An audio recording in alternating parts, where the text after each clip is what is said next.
Hello बच्चों, let's see this question. Question says ionization energy of hydrogen atom is 13.6. Ionization energy of hydrogen is positive में 13.6. ये तो होती ही है. और क्वेश्चन में दिया हुआ है hydrogen atom are excited by in ground state. Ground state में अगर हाइड्रोजन एटम है, ये जब एक्साइट होगा तो इलेक्ट्रॉन हाई एनर्जी में जाएगा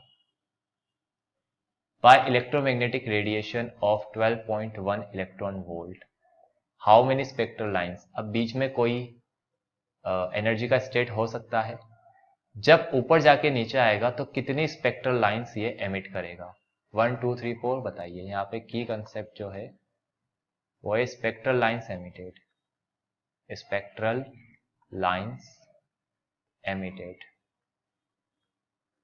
इलेक्ट्रॉन जब ट्रांजिशन करेगा तो स्पेक्ट्रल लाइंस एमिट होगी, वो आपको बताना है कि कितनी होगी. क्वेश्चन में क्या दिया हुआ है? आयनाइजेशन एनर्जी दी हुई है हमें. एज वी नो दैट, हम जैसा जानते हैं कि energy of electron in ground state in hydrogen, तो हाइड्रोजन में Z इक्वल 1 होता है. ग्राउंड स्टेट मतलब N इक्वल 1, तो एनर्जी क्या होता है? Negative 13.6 Z square by N square. तो अगर आप ग्राउंड स्टेट N इक्वल 1 कह रहे हैं, Z इक्वल 1 कह रहे हैं, which is negative 13.6 electron volt. ये ग्राउंड स्टेट में एनर्जी है. अब फोटोन ऑफ 12.1 इलेक्ट्रॉन रेडिएशन ये क्या कर रहा है? गेन कर रहा है. अब ये जब गेन करेगा तो नेगेटिव 13.6 तो है, अब एनर्जी को गेन कर रहा है ये 12.1 को, तो ये इस एनर्जी लेवल पे चला जाएगा. डेल्टा ई नहीं, सॉरी ई.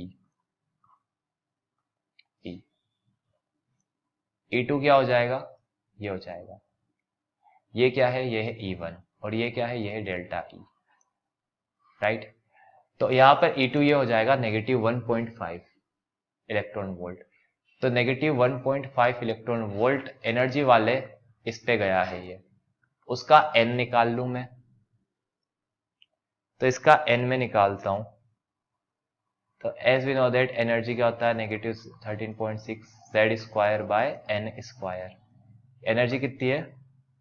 नेगेटिव 1.5. तो negative 1.5 equal negative 13.6 by N square. तो यहां से जो N की वैल्यू है वो है 3. तो N इक्वल 3 पे गया है. अब N इक्वल 3 से जब नीचे आएंगे इलेक्ट्रॉन तो कितनी स्पेक्ट्रल लाइंस बनेगी?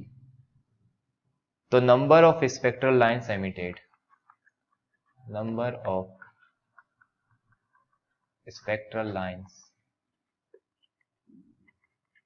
Emitted n minus 1 by 2, 3 minus 1 by 2, 3. कितनी एमिट करेगा? 3 करेगा. तो ऑप्शन में अगर आप बात करोगे तो 3 answer C. This is your answer. I hope you understood the solution very well. Best of luck. Thank you.